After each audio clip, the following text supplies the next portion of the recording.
தைலாபுரம் தோட்டத்தில் பாமக நிறுவனர் ராமதாஸ் தலைமையில் முன்னாள் மாவட்ட செயலாளர்கள் மற்றும் முன்னாள் மாவட்ட தலைவர்கள் ரகசிய ஆலோசனை கூட்டம் நடைபெற்றுள்ளது. இதுகுறித்த விவரங்களோடு இணைகிறார் எமது செய்தியாளர் கலீத்துல்லா. இந்த கூட்டத்தில் என்னென்ன விஷயங்கள் பேசப்பட்டன, ஆலோசிக்கப்பட்டன, விவரங்கள்?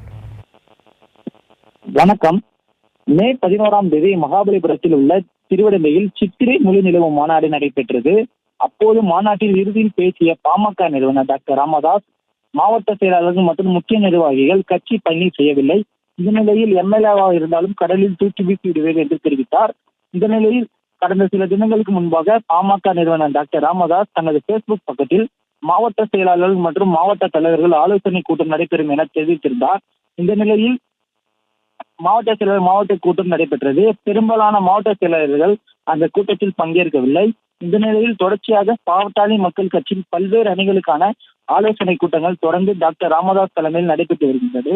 இந்த இடங்களில் பாட்டாளி மக்கள் கட்சியின் தலைவர் டாக்டர் அன்புமணி ராமதாஸ் மற்றும் அவரது ஆதரவர்கள் தொடர்ந்து கலந்து கொள்ளாத நிலையில் இன்று எந்த அறிவிப்பும் இல்லாமல் பாட்டாளி மக்கள் கட்சியின் முன்னாள் மாவட்ட தலைவர்கள் மற்றும் மாவட்ட ஆலோசனை கூட்டம் தைலாபுரத்தில் நடைபெற்றது.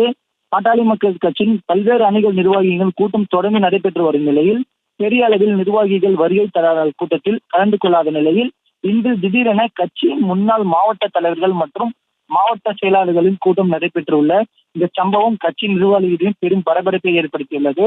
மேலும் முன்னாள் மாவட்ட செயலாளர்கள் மாவட்ட தலைவர்கள் கட்சி பணியை தொடங்க வேண்டும் என ராமதாஸ் தெரிவித்ததாக தகவல்.